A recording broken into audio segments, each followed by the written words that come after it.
এবং আমাদের একবারে ডেটাবেস আছে। আমার 10 বছর আগে কে আমার কাছে রক্ত চেয়েছিল, আমার কাছে নথি আছে, আমাদের একবারে রিকুইজিশন ফর্মের মতো আমরা ফিল আপ করে নিই। যারা দালাল চক্র তারা কিন্তু থতমত খেয়ে যাচ্ছে, তারা পারছে না উত্তর দিতে, এবং সেক্ষেত্রে যদি খুব এক্সপার্ট কাউন্সিলর থাকে তারা কিন্তু ধরে ফেলছে। এবং বিগত দিনে যেগুলো হয়েছে সব এক্সপার্ট কাউন্সিলররা ধরে নিচ্ছে, কিন্তু ধরে। এবার আরেকটা সমস্যা থাকে কি, এই দালাল চক্র যারা আছে না, তারা বেশিরভাগ ক্ষেত্রে হয় ড্রাগ অ্যাডিক্টেড বা বিভিন্নভাবে, এবং তাদের রক্ত নিলে যে রোগীর পরিবার পাচ্ছে তারও সমস্যা তৈরি হয়ে যাচ্ছে। সেই কারণে বিভিন্ন সময় কিন্তু দেখা যাচ্ছে যে হাসপাতালে দিয়ে এসেছে 15 দিন আগে, আবার সে রক্ত বিক্রি করে টাকার নেশা করবে দেখে টাকার জন্য সে আবার গেছে, আর সেই দিন ওই একই কাউন্সিলরের হাতে পড়ে গেছে। তখন তো সে বলছে যে আরে তোমাকে তো কয়দিন আগে রক্ত নিলাম, তখন সে ভেগে যাচ্ছে।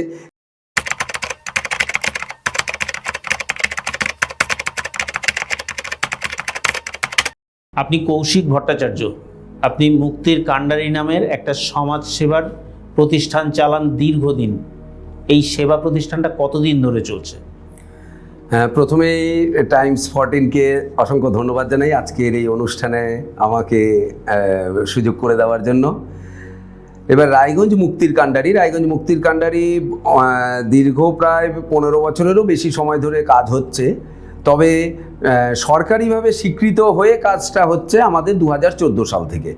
মানে শুরুটা বলি যে আমি যখন আমার বিয়ে হলো, আমার স্ত্রী অনেক দিনের ইচ্ছা যে সমাজের জন্য, মানুষের মঙ্গলের জন্য কিছু করতে হবে।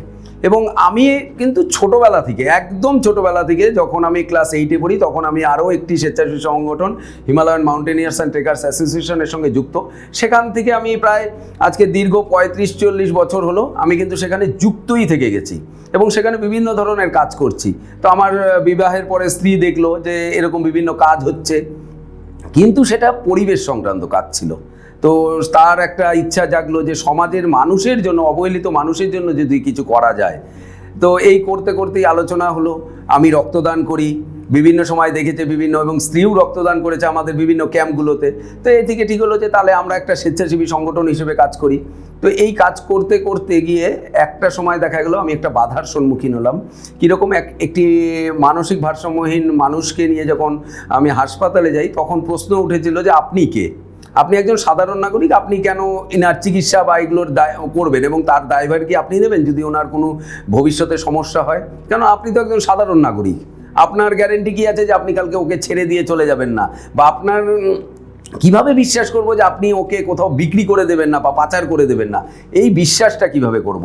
তো এরকম একটা বাধার সম্মুখীন যখন হলাম, তারপরের দিন আমরা যাই হোক, সেটা বিভিন্ন সংবাদ মাধ্যম বা সবাই উপস্থিত হয়ে তাকে হাসপাতালে ভর্তি করা হয়েছিল। এরপরে ঠিক করলাম যে না, এটাকে আমরা শুধু একা একা সেবামূলক কাজ করছি, এটা করা যাবে না।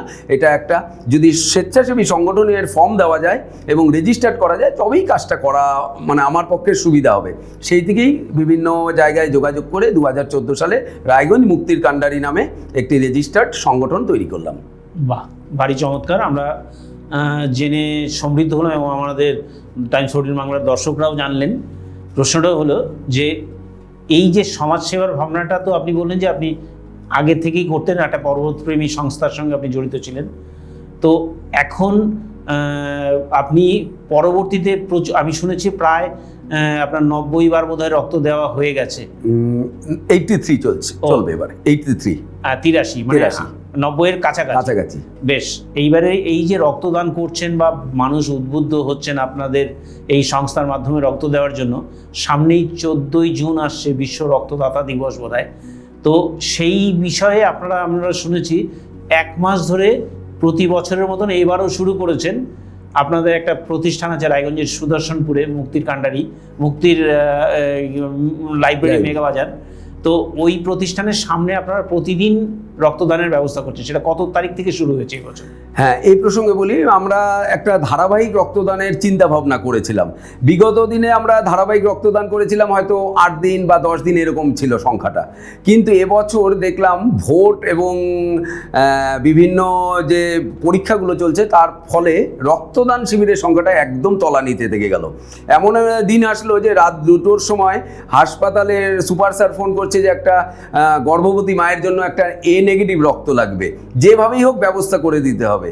তৎক্ষণাৎ যাই হোক সেইভাবে ব্যবস্থা করার চেষ্টা করে ব্যবস্থা করাও হয়েছিল। তো তখন মনে হলো যে যদি একটা ধারাবাহিক শিবির করে যদি কিছু সংখ্যক রক্তদাতা দেই, তাহলে হয়তো থ্যালাসেমিয়া শিশু বা গর্ভবতী মা যাদের খুব জরুরি ভিত্তিতে রক্ত লাগে তারা পেয়ে যাবে ধারাবাহিক করলে। সেই উদ্দেশ্য নিয়েই গত 8ই মে বিশ্ব থ্যালাসেমিয়া দিবস থেকে আগামী 14ই জুন বিশ্ব রক্তদাতা দিবস, এই 38 দিনে 38টি শিবির আমরা করছি। আজকে তার 31তম দিন, এইভাবে 32, 33 এইভাবে বিভিন্ন দিন হবে এবং 14ই জুন আমাদের শেষ হচ্ছে 38তম দিন। আচ্ছা, এই 38 সংখ্যাটা কেন? 38 সংখ্যাটা সেভাবে নয়, মানে ওই যে 8ই মে বিশ্ব থ্যালাসেমিয়া দিবস, সেই থ্যালাসেমিয়া দিবসে থ্যালাসেমিয়া শিশুদের উদ্দেশ্যে করছি যেহেতু, এবং বিশ্ব রক্তদাতা দিবস, এই মাঝের যে পিরিয়ডটা, এই পিরিয়ডটাকে আমরা বেছে নিলাম করার জন্য। একটা যে কোনো কাজের জন্যই একটা মানুষ কোনো একটা দিন বা কিছু একটা দেখে করে, তাহলে আমরা করলাম। প্রথমে ভেবেছিলাম হয়তো 20 দিন করব বা 25 দিন করব, তারপর মনে হলো না, এই 2 দিনের মাঝখানে যে সংখ্যাটা সেই সংখ্যাটাই করি এই জন্য। বেশ। থ্যালাসেমিয়া রোগী এই মুহূর্তে কতজন আছেন রায়গঞ্জে? এই জেলাতে প্রায় 600 থ্যালাসেমিয়া শিশু আছে বিভিন্ন বয়সের। আর এই থ্যালাসেমিয়া শিশুদের জন্য কেন রক্তদান মানে শিবিরটা করছি সেটাও জানানো প্রয়োজন আছে। থ্যালাসেমিয়া শিশুদের কিন্তু তারা অপরাধী নয়, তাদের মা এবং বাবা অজ্ঞতার কারণে বিয়ের পূর্বে তারা থ্যালাসেমিয়া টেস্ট করেনি, যার ফলে তাদের সন্তান থ্যালাসেমিয়া রোগে আক্রান্ত হয়ে গেছেন। এবং এই থ্যালাসেমিয়া শিশুগুলো রায়গঞ্জে প্রতিদিনই আমাদের মেডিকেল কলেজের ইউনিটে 15 থেকে 20টা শিশু ভর্তি হয় এবং তাদের প্রত্যেক দিন রক্ত লাগে। তার মানে বুঝতে পারছেন 30 দিনে কতগুলো রক্ত লাগছে। এবং এই যে মানুষগুলো তাদের কিন্তু প্রতি মাসে লাগে, কারোর 2বার, কারোর 1বার। এবার এই যে যখন রক্তের প্রয়োজন হয়, এই মানুষগুলো যারা আমাদের চেনে জানে, তাদের কি হচ্ছে, তারা হয়তো 1বার বলছে, 2বার বলছে, তাদের মধ্যে একটা না মানে মানসিকভাবে একটা খুব সমস্যা আমরা দেখতে পাচ্ছি। তারা মুখটা নিচু করে বলছে একটা রক্ত দিবেন আমার ছেলের জন্য। আমরা বলছি বলো কেন, মানে আমাদের কাছে এত লজ্জার কি আছে, এটা তো তোমার বা কিছু অপরাধ নয়, তুমি তো অপরাধী নও, তুমি নিজে রক্ত দিতে পারবে না তোমার সন্তানের জন্য। এবং এমন অনেক থ্যালাসেমিয়ার মানুষ আছে যাদের বয়স হয়তো 38, 39, এতদিনে তাদের এই রোগটা প্রকট হয়ে উঠেছে। তারা ধীরে ধীরে মানসিকভাবে খুব খারাপ অবস্থায় গেছে। আমরা পরিচিত অনেকগুলো দেখছি, তাদের কাউন্সিলিং করানো হচ্ছে এর জন্য, যে তারা বারবার বলছে আমাকে কারোর দয়ায় আমাকে বেঁচে থাকতে হচ্ছে। এই জন্য আমরা চিন্তা ভাবনা করেছি না, দয়া নয়, এই দান করা জিনিসটা যদি আমরা সবাইকে দিয়ে দিতে পারি, তাহলে হাসপাতালে গেলে কাউকে ফোন করতে হবে না, সে গেলেই পেয়ে যাবে। তাহলে তার মনে কখনো এই জায়গাটা আসবে না যে আমি কারোর দয়ায় বেঁচে আছি, ওর কাছে চাইতে হচ্ছে বারবার। এই জায়গাটা থেকে আমরা ধারাবাহিকটা করলাম। বাহ, মানে এর সঙ্গে কাউন্সেলিংও আপনারা করে? হ্যাঁ হ্যাঁ। এটা কি কোনো চিকিৎসকদের নিয়ে কাউন্সেলিং করেন না, আপনারা নিজেরাই করেন? না, কাউন্সিলিং এর ক্ষেত্রটাতেও আমরা কাউন্সিলিং করার ক্ষেত্রে আমাদের যারা আছে তাদের মধ্যে আমরা কাউন্সিলিং এর কোর্স করিয়ে এনেই কাউন্সিলিংটা করানো হচ্ছে। সেই কোর্সটা তারা সরকারি প্রতিষ্ঠান থেকে করেছে, করার পরেই তাদেরকে দিয়েই কাউন্সিলিংটা করানো হচ্ছে। খুব সুন্দর। না, এবারে থ্যালাসেমিয়া রোগীদের কি নিয়মিত রক্তটা কতদিন পর পর দরকার হয়? এটা নিয়মিত রক্তটা বিভিন্নভাবে প্রয়োজন হয়, কারুর 15 দিনেও হয়, আবার কারুর 1 মাসেও হয়, কাউকে 1.5 মাসে সময় দেয়। এটা ওখানে থ্যালাসেমিয়া ইউনিট আছে যে রায়গঞ্জ মেডিকেল কলেজে, সেই থ্যালাসেমিয়া ইউনিট ঠিক করে দেয় যে হ্যাঁ তার রক্ত পরীক্ষা করে তার কতদিনে রক্ত দিতে হবে।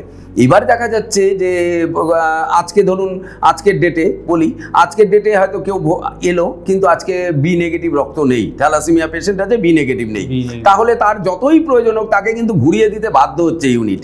কিছু নেই, তাকে আবার 7 দিনের একটা ডেট দিচ্ছে, অথবা তাকে পরামর্শ দিচ্ছে যে আপনি বিভিন্ন স্বেচ্ছাসেবীদের সঙ্গে যোগাযোগ করুন, কেউ যদি পরিচিত থাকে সেই ক্ষেত্রগুলো। তো সেক্ষেত্রে কিন্তু অনেকে বারবার ঘুরেও যাচ্ছিল এই গত কয়েক মাসে, কিন্তু বর্তমানে এই 38 দিনের ক্যাম্পটা করার ফলে আমরা অনুভব করতে পারলাম, এবং রায়গঞ্জ মেডিকেল কলেজে এই কথাটা করেছে, অ্যাডমিট করেছে এটা, যে না এর ফলে কিন্তু ঘুরে যাওয়ার চান্সটা কমে গেল অনেকটা। এবং আমাদেরও একটা এই বিষয়টা একটা পরীক্ষামূলকভাবে আমরা করলাম, যে আমরা সব স্বেচ্ছাসেবী সংগঠনকেও বলছি প্রত্যেকে যদি 365 দিন একটা করে ছোট ক্যাম্প করে, তাহলে কিন্তু এই সংখ্যাটা কোনোদিনও কমবে না ব্লাড সেন্টারের।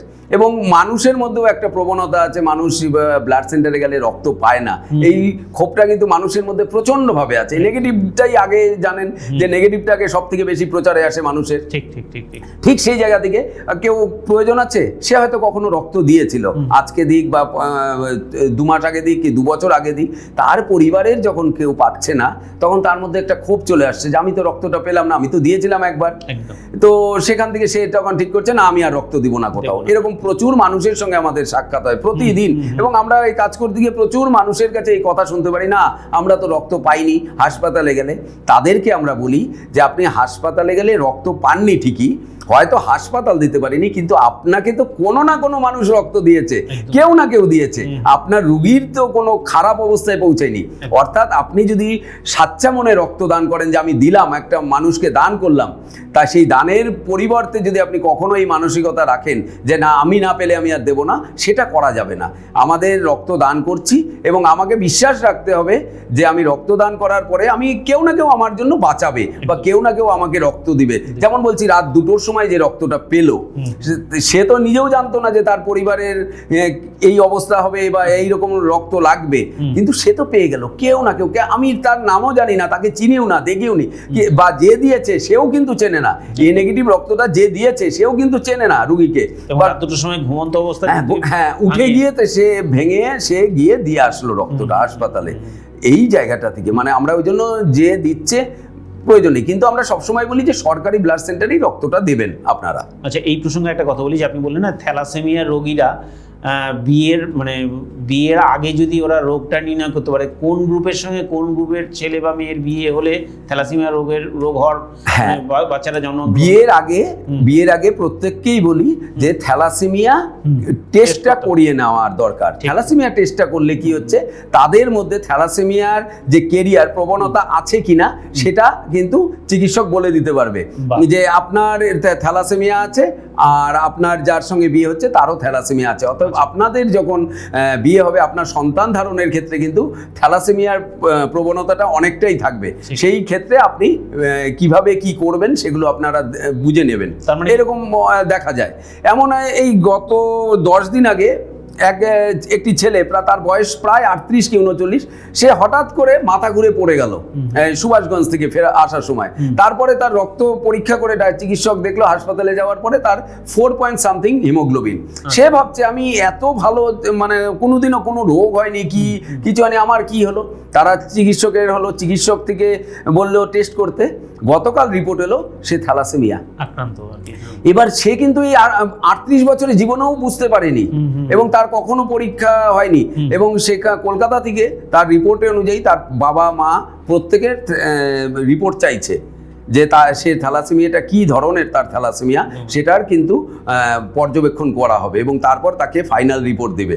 সুতরাং মানে আমরা কেউই বলতে পারছি না যে কে কখন, আমি নিজেই থ্যালাসেমিয়া কিনা সেটা মানে জানতাম না। আমি অবশ্য গত 3 বছর আগে যখন থ্যালাসেমিয়ার এই টেস্টগুলো আমরা বিভিন্ন জায়গায় প্রচারের মাধ্যমে করি, তখন আমরা নিজেরা করেছিলাম এবং করে জানলাম যে না, আমি থ্যালাসেমিয়া নয়।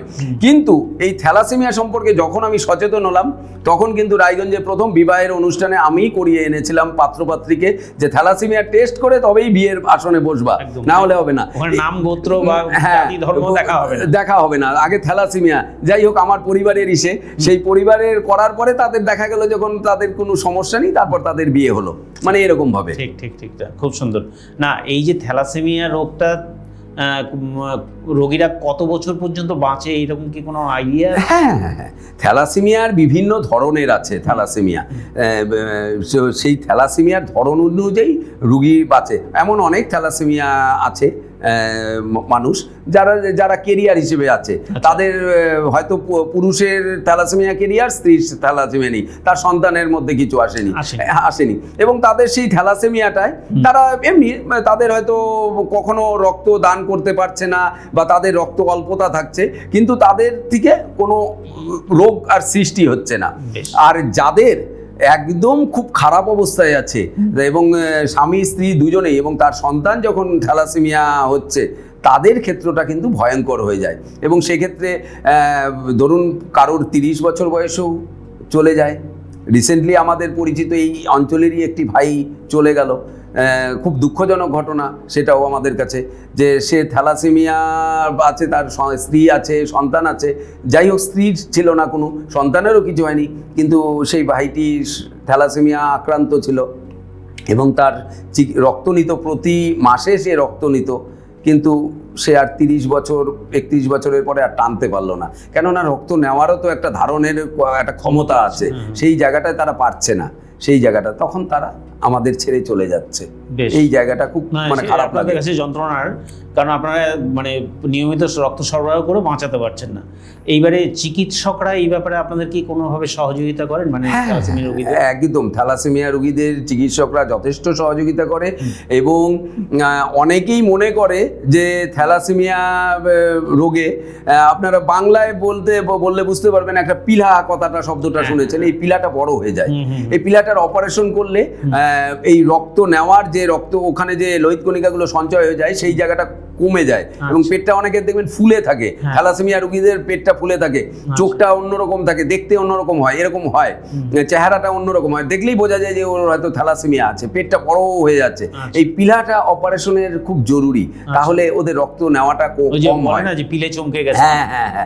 তো এই যে এইটা কিন্তু আমাদের রায়গঞ্জ হসপিটালে বিনামূল্যে চিকিৎসা করে, অপারেশন করে, এখন অনেকগুলো করেছেন, এই রায়গঞ্জ মেডিকেল কলেজেই করেছেন, যারা এখন মানে বিভিন্ন গ্রামাঞ্চলে যাদেরকে আমরা করিয়েছি চিকিৎসা, যে তুমি করো, সাহস দিয়েছি, যে হয়তো ছেলেটির বয়স ছিল তখন 15 বছর, তার বাবা বলছে কি করে, আমি রক্ত প্রতি মাসে লাগছে, 15 দিনে লাগছে, কি করব, তাকে বললাম সার্জনের সঙ্গে পরামর্শ করুন অপারেশন, আমরা আছি।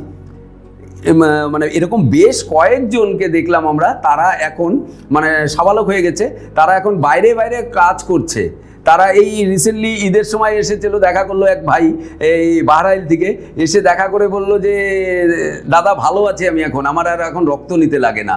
এই যে জায়গাটা, মানে ওর থ্যালাসেমিয়া থাকলো কিন্তু ওর এই নেওয়ার জায়গাটা কমে গেল, কিন্তু এবার হয়তো ওকে আবার 5-6 বছর পরে আবার নিবে বা এরকম, বা বিভিন্ন মেডিসিন দিয়ে সে থাকছে, তাহলে একবারে নির্মূল হবে না, কিন্তু কোনো একটা জায়গায় কিছু আছে রোগী যাকে সঠিকভাবে যদি তাকে দেখানো যায় তাহলে একটা জায়গায় দাঁড় করানো যাবে। এবং এই থ্যালাসেমিয়া আটকানোর ক্ষেত্রে সব থেকে বড় হচ্ছে আমাদের প্রচার এবং সচেতনতাটা, এবং প্রত্যেকের স্কুলগুলোতে প্রত্যেকের যদি টেস্ট করানো যায়, তাহলে বাবা মার কাছে যদি এই রিপোর্টটা থাকে তাহলে তারা সচেতন হয়ে যাচ্ছে। তাদের সচেতনতায় আগামী প্রজন্ম, থ্যালাসেমিয়া শিশুর জন্মটাকে নিয়ন্ত্রণ করাটাই এখন মেন আমাদের দরকার। থ্যালাসেমিয়া শিশুর জন্ম নিয়ন্ত্রণ করলে রক্তের অনেক পরিমাণ এখন মানে কমে যাবে, চাহিদাটা কমে যাবে, কেননা থ্যালাসেমিয়ার 600 মানুষ এই জেলার, তাদের প্রতি মাসে লাগলে 600 ইউনিট তো এখানেই প্রয়োজন হয়ে যাচ্ছে, সেই জায়গাটা কমে যাচ্ছে আমাদের, সেই প্রয়োজনটা কমে যাবে তখন। বেশ, এই রক্তে যে পাউচগুলোর মধ্যে সঞ্চয় করে সেটা কতদিন পর্যন্ত জীবিত থাকে? রক্তর এই প্রসঙ্গে বলে রাখি, রক্তর ব্যাগ আগে যেটা হতো সেই ব্যাগটা ছিল হোল ব্লাড ব্যাগ, মানে একটাই ব্যাগ থাকতো তখন, সেই ব্যাগটা 35 দিন অবধি মানে রাখা যায়, স্টোরেজ করা যায়। তো গত 2021 সালে আমাদের এই রায়গঞ্জ মেডিকেল কলেজের কথাই বলছি, রায়গঞ্জ মেডিকেল কলেজে কিন্তু বিভাজন প্রক্রিয়া সেপারেশন সেন্টার চালু হলো, যেটা এখনো ইসলামপুরে চালু হয়নি। ইসলামপুরেও ব্লাড সেন্টার আছে কিন্তু সেখানে সেপারেশনটা চালু হয়নি, কিন্তু রায়গঞ্জে প্লাজমাটা বের করা যায়, হ্যাঁ, ওখান থেকে প্লাজমা, প্লেটলেট, এগুলো সব, পিআরবিসি, এগুলো সব আলাদা আলাদা হচ্ছে। এখন যারা রক্ত দিতে যায়, দেয় তাদের দেখবেন, তাদের যখন রক্ত নেওয়া হয় তখন ট্রিপল ব্যাগ বা ডবল ব্যাগ থাকে, দুটো ব্যাগ থাকার মানে রক্ত কিন্তু একটাই নিচ্ছে, সেটাকে মেশিনে সেপারেশন করে দিচ্ছে, হ্যাঁ, না নিয়ে মেশিনে যখন টেস্ট করছে, বসিয়ে দিচ্ছে, তখন সেপারেট হয়ে যাচ্ছে, প্লাজমা বেরিয়ে যাচ্ছে, পিআরবিসি বেরিয়ে যাচ্ছে, এরকম প্লেটলেটও বেরিয়ে যাচ্ছে। ট্রিপল ব্যাগ যখন হচ্ছে তখন বিভিন্ন ভাগ করে নিচ্ছে যার যেটা প্রয়োজনীয়তা। এবার এই রক্তের ক্ষেত্রে যেমন এফএফপি, সেটা থাকে 1 বছর অবধি, সেটা 1 বছর অবধি থাকে। এমনি পিআরবিসি থাকে 35 দিন অবধি, প্লেটলেট 5 দিন অবধি রাখা যায়। এরকম বিভিন্ন ক্ষেত্রগুলোতে বিভিন্নভাবে থাকছে। এখন কিন্তু একটা রক্তে, আগে যেটা জানতাম যে একটা রক্তে একজন মানুষকে বাঁচানো যায়, না, এখন কিন্তু কথাটা একটা রক্তে 2 বা 3 মানুষকে এখন প্রাণ ফিরে পায়। যে ক্ষেত্রে যেটা রোগীর প্রয়োজন, চিকিৎসক কিন্তু এখন সেই জায়গাটা দিচ্ছে।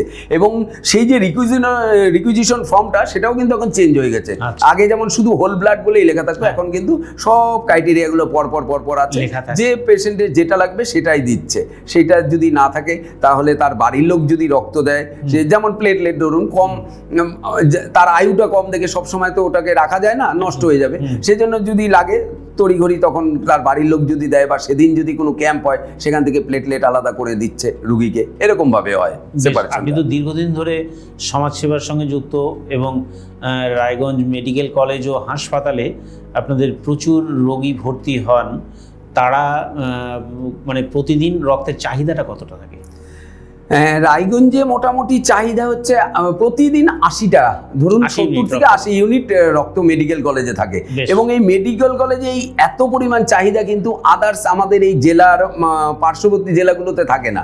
আমাদের রায়গঞ্জ মেডিকেল কলেজটা অবস্থানগতভাবে এমন একটা জায়গায় যেখানে দক্ষিণ দিনাজপুর থেকে চিকিৎসা করতে আসে, যেখানে মালদা জেলার প্রচুর মানুষ চিকিৎসা করতে আসে, যেখানে পার্শ্ববর্তী বিহার রাজ্য, সেই রাজ্য থেকে আসে। কিন্তু আমরা তো বিহারে গিয়ে রক্তদান শিবির করতে পারি না, কিন্তু সেখান থেকে চিকিৎসা করার জন্য আসে। এই যে অবস্থানগতভাবে যে এমন একটা জায়গায় আছে রায়গঞ্জটা, সেখানে বাইরে থেকে প্রচুর মানুষ আছে। যদি রায়গঞ্জে প্রপার আমাদের এই জেলার মানুষের 40 ব্যাগ রক্তের প্রয়োজন থাকে, তাহলে আদার্স জেলা এবং রাজ্য মিলে আরো 40 ব্যাগ প্রয়োজন হয়ে পড়ছে। এই কারণে এই রক্তের এত চাহিদা। কিন্তু আমরা তো বাইরে গিয়ে কোনো শিবির করতে পারছি না। না, এইবারে বলছি যে গ্রামীণ মানুষেরা কি রক্তদান শিবিরে সাড়া দেন?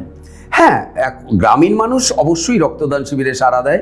মানুষের মধ্যে অনেকেরই একটা ভুল ধারণা আছে যে গ্রামের লোক হয়তো রক্ত দেয় না, তারা জানে না। কিন্তু এক্ষেত্রে আমরা দেখেছি শহরের থেকে গ্রামের মানুষ বেশি রক্ত দেয়। আমরা গ্রামাঞ্চলে যে শিবিরগুলো করেছি তাতে যে সাকসেস রেট, শহর অঞ্চলে শিবির করলে সাকসেস রেট কম থাকে। ধরুন শহরে যদি 30টা ডোনার পাই, আমরা গ্রামে যদি গিয়ে করি 50টা 60টা পেয়ে যাচ্ছি। এটা আমরা মানে বরাবরই দেখেছি যে গ্রামে কিন্তু মানুষকে যদি সঠিকভাবে গ্রামের মানুষকে বোঝানো যায়, এবং তাদের যদি তারা রক্ত দান করে, কিন্তু তাদের মধ্যে একটা কিছু ক্ষেত্রে একটা ভুল ধারণা মানুষের মধ্যে থাকে যে রক্ত দিলে দুর্বল হয়ে যাবে বা পড়ে যাব। তারা যখন গ্রামে যখন একটা কি হয়, একজন মানুষ রক্ত দিল, রক্ত দিয়ে সে আছে বসে, সে আরেকজনকে বলছে আরে তুই দে, আমি দিলাম, দিতে পারছি তো, আমি ভালো আছি তো। এই যে বলা, এই বিশ্বাসটা ওদের মধ্যে একটা বন্ডিং আলাদা আছে গ্রামের মানুষের মধ্যে। সেই বিশ্বাসে যখন একটা গ্রাম দেখে যে না আমাদের গ্রামে তো 50 জন দিল, কারুর কোনো অসুখ হয়নি, তারাই কিন্তু আবার 6 মাস পরে বলে যে আরেকটা শিবির করুন। এরকম অনেক শিবির দেখছি যারা ধারাবাহিকভাবে আজকে 15 বছর ধরে গ্রামে করে যাচ্ছে। এরকম উৎসবেও শিবির হচ্ছে, আপনারা জানেন উৎসবে বিভিন্ন পুজোতে শিবির হয়। গ্রামাঞ্চলে যে শিবিরটা উদ্বোধন হয়, ধরুন 10 বছর আগে একটা কোনো পুজোতে হয়েছে, সেই শিবিরটা কিন্তু ধারাবাহিকভাবে চলছে। কিন্তু শহরের উৎসবে যদি হয়, সেটা কিন্তু আর তার পাওয়া যাচ্ছে না পরবর্তীতে। হ্যাঁ, কেননা পরে আর কেউ সেই জায়গাটা হচ্ছে না। কিন্তু গ্রামের মানুষের মধ্যে এতটা বন্ডিং ভালো, তারা একবার যদি সবাই মিলে ঠিক করে যে না রক্তদান শিবির হচ্ছে, রক্ত দিব, তাদের একটা মানে কি হয়, একটা আলাদা উৎসব, আনন্দের একটা অনুষ্ঠান এটা গ্রামের মানুষের কাছে। এবং তারাও জানে যে আমাকে তো চিকিৎসার জন্য শহরে আসতে হবে, এবং আমার বিপদের দিনে ইনারাই আমাকে বাঁচাবে। এইরকম বন্ডিং এ কিন্তু আমাদের সঙ্গে অনেক গ্রামবাসীর বন্ডিং আছে, যারা রাত বিরেতে আমাদের বলে যে আমার একটা রুগী যাচ্ছে, তার হয়তো রক্তের প্রয়োজন নেই, কিন্তু একটা রুগী যাচ্ছে, একটু হাসপাতালে দেখে দিবেন যে চিকিৎসাটা যেন ভালো হয় বা এরকম হয়। এবার তারা যখন এই ধরনের পায় না, তখন তাদেরকে যখন রক্তদান শিবিরে আমাদের কোনো প্রয়োজন হয়, এই যে আমার 38 দিনের রক্তদান শিবির, এই 38 দিনে তো মুক্তির কান্ডারির তো মাত্র কয়েকজন হাতে গোনা। 38 দিনে তো আর মুক্তির কান্ডারির কয়েকজন রক্ত দিলে 38 দিনের শিবির চালানো না, দিচ্ছে কিন্তু বিভিন্ন জায়গা থেকে আমার রক্ত বন্ধুরা প্রত্যেকে ছুটে আসছে। একবারের জন্য তাদের মধ্যে কোনো অনিয়া নাই না, যাব না, দিব না, কেন দিব রক্ত, কি আছে না, তারা কিন্তু ছুটে আসছে। হয়তো তারা কর্মব্যস্ততার মধ্যে আজকের বদলে কালকে দিচ্ছে, আজকে বললে বলছে না পরের দিনটা দিচ্ছে, সেটা দিচ্ছে, কিন্তু প্রত্যেকে কিন্তু ছুটে আসছে এই 38 দিনের এই সংখ্যাটার মধ্যে দিচ্ছে। এবং প্রত্যেকে সত্যিকারে আমি তাদের মানে খুব সম্মান জানাই, এবং আমরাও বলি সবাইকে রক্তদাতা দেবো ভব, কেননা রক্তদান করে তারা কিন্তু দেবতার মতো, ডাক্তারকে যেমন আমরা চিকিৎসককে দেবতা বলে গণ্য করি, যে আমার ভগবান আপনি ডাক্তারবাবু, আপনি আমার বাঁচিয়ে দিলেন, কিন্তু সেক্ষেত্রেও ডাক্তারবাবুও কিন্তু এই রক্তদাতা না পেলে কখনোই কিন্তু ডাক্তারবাবুর ওই সেই জটিল অপারেশন কখনোই হতো না। এরকম একটা উদাহরণ আছে, আপনাকে একটা উদাহরণ দিচ্ছি, খুব মজার বিষয়। আপনারা জানেন যে আমরা রায়গঞ্জ মেডিকেল কলেজে আমাদের 365 দিনই যাতায়াত আছে। 365 দিনের আমরা আরো একটি কাজ করি যেখানে ভ্রাম্যমাণ খাদ্য ভাণ্ডারের মাধ্যমে খাবার দিই। গত 1.5 মাস ধরে একটি মহিলা খাবার খাচ্ছে, আরাস্তা খাতুন বলে, এই ভাটল বা এরকম কোনো একটা গ্রামের। ওকে দেখে আমরা অনেকদিন পরে বললাম, কিছুদিন পরে, যে তুমি প্রতিদিন খাও, তোমার মানে ব্যাপারটা কি বলো তো, সমস্যা কি আছে, তুমি প্রতিদিন খাচ্ছ, তুমি আসছো আবার খুঁড়িয়ে খুঁড়িয়ে হাঁটছো, মানে চিকিৎসা কার হচ্ছে, তোমার হাতেও কোনো জেলকো নেই, কিছু নেই, চিকিৎসাটা কার হচ্ছে?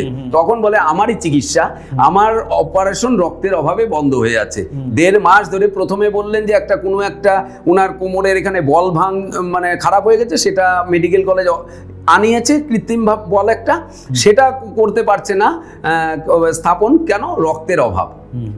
এবং সেই পরিবারের তার স্বামী ছেড়ে দিয়ে চলে গেছে, এখানে ভর্তি করে চলে গেছে, কোনো যোগাযোগ ব্যবস্থা নেই, এবং তার এক মা আছে, মাঝে মাঝে আসে, এবং তার একটা 4 বছরের সন্তান আছে। এবার সেই মহিলাকে রেখে এখানে সবাই চলে গেছে যে যার মতো। এবার সেই মহিলা যখন এই বিষয়টা বলল, তারপর আমরা যথারীতি সেই বিভাগে যাই, যোগাযোগ করি, হ্যাঁ ঠিকই আছে, বিষয়টা একদমই সত্য, তার অপারেশন হবে রক্ত পেলেই। তো তাকে আমরা বুঝালাম যে তোমার যখন মা আছে, ভাই আছে, তাদের ফোন করে ডাকো, যেভাবেই হোক আমাদের মাধ্যমে। তারা ডাকলো, পরের দিন তাকে বললাম যে তুমি তোমার গ্রাম থেকে একজন রক্তদাতা নিয়ে আসো, শুধু একজন নিয়ে আসো, যেভাবেই হোক, তারপর বাকিটা আমরা বুঝে নিব। ঠিক সে তারা বোঝার পরে একজন গ্রামবাসীকে নিয়ে আসলো, সে রক্ত দিল। এবার প্রয়োজন আরো 1 ব্যাগ রক্ত। সেই রক্তটা কিন্তু আমরা বললাম ব্লাড সেন্টারে গিয়ে বলো আমাদের শিবির হচ্ছে, তুমি চিন্তা নেই, তুমি পাবেই, আমি গ্যারেন্টি দিলাম। এবং ডাক্তারবাবুকে গিয়ে বলো যে রায়গঞ্জ মুক্তির কান্ডারি থেকে বলেছে যে রক্ত দিবেই, ডাক্তারবাবু যেন অপারেশন করার প্রস্তুতি নেয়। হঠাৎ করে তার পরের দিন দেখছি ওই ভদ্রমহিলা আবার খাবার খেতে আসছে না, 1 দিন 2 দিন 3 দিন গেল, খাবার খেতে আসছে না, কি হলো ব্যাপারটা? তারপর আমাদের মনে হলো তার মানে ঠিক অপারেশনটা করেছে, অপারেশন করেছে, না হলে তো আসে না। এইবার আমরা গেলাম, সে যে ফ্লোরে যে বেডে ছিল সেখানে রাত্রিবেলায় গেলাম, গিয়ে দেখলাম খোঁজ দিতে, সেখানে গিয়ে দেখলাম সে ঘুমিয়ে আছে। তো সিস্টার দিদিদেরকে বললাম যে ওর কি অবস্থা, বলছে ওর তো অপারেশন হয়ে গেছে, একটা রক্ত দিয়েছে, আপনাদের কথা বলেছিল, একটা রক্ত ওকে দিয়ে দিয়েছে, তো ওর অপারেশন হয়ে গেছে, ও বাড়ি যাবে। কবে? বললো কাল বাদে পরশু ওর ছুটি হয়ে যাবে। তো এবার আমরা ওই যে ফোন নাম্বার ছিল ওর ভাইকে যোগাযোগ করলাম, ওর ভাই আসলো, যে তোমার দিদির তো অপারেশন হয়ে গেছে, তোমরা, তখন বলছে হ্যাঁ স্যার দিদির অপারেশন হয়ে গেছে, কালকে ডাক্তারবাবু ছুটি দেবে, আমরা এসেছি, নিয়ে যাব কালকে। তো দিদি বলল আপনারা বলে এসেছিলেন, তো আমরা বললাম হ্যাঁ আমরা তো গিয়েছিলাম, আর যাইনি। তো যাই হোক, সেই ক্ষেত্রে দিদির সঙ্গে আবার দেখা করতে নিয়ে গেল, দেখা করলাম, বললাম, খুব মানে হাত ধরে কান্নাকাটি করলাম, বললাম না কোনো চিন্তা নেই। এই যে একটা তৃপ্তি, এই যে মানুষটা 1.5 মাস ধরে রক্তের অভাবে পারছে না, খুঁড়িয়ে খুঁড়িয়ে হাঁটছে, খাবার খাচ্ছে, কষ্টের মধ্যে আছে, মানে যন্ত্রণাটা তো বুঝতে পারছি। ওই যে হাসপাতালে মশা কামড় দিচ্ছে, মানে প্রচন্ড কষ্টে মানুষ থাকে কিন্তু হাসপাতালে। মানে অনেকে বলে যে খাবার কেন দেন, ওরা কি খেতে পায় না বা কি প্রয়োজন আছে, কিন্তু মানে বাস্তবে আমরা অনুভব করি ওখানে মানুষ কিন্তু আনন্দে আসে না, খুব কষ্টেই আসে, এবং কি পরিমাণ কষ্ট করে ওখানে থাকে সেটা যারা যায় তারা ফিল করতে পারে যে খুব কষ্টে আছে। সেই মানুষগুলোকেও আমরা এইভাবে খাবার দিয়েও একটা মানসিক তৃপ্তি পাই, তৃপ্তি লাভ করেন, তৃপ্তি লাভ। আপনারা রোদ ঝড় জল বৃষ্টিতে যে কোনো প্রাকৃতিক দুর্যোগেও আমরা দেখেছি আপনারা খাবার সরবরাহ করেন নিয়মিত, এটার থেকে প্রেরণা কোত্থেকে পান? মানে এই প্রেরণাটা বলতে মানে আমরা তো বললাম যে সবসময় হাসপাতালে যাই, এরকম আমি আমার স্ত্রী যেরকম, আমরা কি হয়, আমার তো পেশাগতভাবে প্রতিষ্ঠানটা বললাম মুক্তি লাইব্রেরি, আমরা দোকান বন্ধের পরে হাসপাতালে নিয়মিত যাই রুগী দেখতে। এটা হচ্ছে খাওয়ানোর আগের কথা বলছি, এরকম যাই, কারোর ওষুধ লাগবে, কারোর এটা লাগবে, কেউ বলছে আমি ইনজেকশন পাচ্ছি না, কিনে দিতে হবে, এরকম আমরা বিভিন্ন ক্ষেত্রে মানুষকে কিন্তু দিয়েই যাই, যে ঠিক আছে ওই মানুষটার কেউ নেই, ওকে একটা ইনজেকশন লাগবে, এরকম অনেক। বা সিস্টাররাও ফোন করে বলে যে কৌশিকদা এরকম একটা ওষুধ লাগবে, ওর কেউ আনার নাই, একটু যদি দেখেন, আমরা এরকম করি। বা কারোর এক্সরে করে দিতে হবে, ওয়ার্ড বয় বা কেউ গেল, হয়তো কেউ পয়সা চায়, মাসিরা, ওনার কেউ নাই, কি করে করবে, তখন আমরা গিয়ে ধরে এক্সরেটা করি, করিয়ে দিই বা ইসিজিটা করিয়ে আনি, এগুলো করিয়ে দিই। তো এরকম করতে করতে রাত বিরেতে যখন যাই না, তখন অনেকেই বলে যে বাবু খাবার কোথায় পাবো, এখানে খাবার কোথায়, হয়তো রাত 12টা বাজে, তখন বলছে খাবার কোথায় পাবো। এরকম কথাগুলো বারবার শোনা যায়, কানের মধ্যে ঠেকে যায় যে খাবার কোথায় পাবো বাবু, খাবার কোথায় পাবো বাবু। এই যে কথাগুলো, তারপরেই চলে আসলো 2000 সালে কোভিড। এই যখন কোভিড আসলো তখন কিন্তু আমরা এই খাবার দেওয়া শুরু করলাম নিয়মিত, বিভিন্ন প্রান্তে শুকনো খাবার, বিভিন্ন খাবার দেওয়া শুরু করলাম। এই খাবার দিতে দিতে দিনে হাসপাতালে খাবার দিতাম, সকালবেলা চা দিতাম, এরকম দিতাম। এবার রাতেরটা তখনও আমরা শুরু করিনি। তারপরে দেখলাম যে বেশ কিছু মানুষ বলছে রাতে খাবার পাই না, দিনে তো তাও এদিক ওদিক কোথাও থেকে কেউ দিয়ে যায়, রাতে খাবারটা পাচ্ছি না। তখন ঠিক করলাম যে না, দিনে না, তাহলে রাতেই শুরু করি আমরা। তখন আমরা ওই 2020 সালে আমরা রাত্রিবেলা করে খাবার দেওয়ার ঠিক করলাম যে আমরা এটা করব। কোভিড চলে গেল। এবার কোভিড চলে যাওয়ার পরে আমরা শুরুটা করেছিলাম এইভাবেই যে ঠিক আছে খাওয়াই, কোভিড আছে, বিভিন্ন মানুষও আছে, সব পাশে আছে সবাই। কিন্তু দেখলাম ধীরে ধীরে কোভিড ঠিক হয়ে গেল, সবাই যে যার কর্মব্যস্ততায় ফিরে গেল। এবার আমরাও মানে একটা অন্যরকম পরিস্থিতি তৈরি গেল, অর্থনৈতিক টান পড়ে গেল যে কিভাবে করব।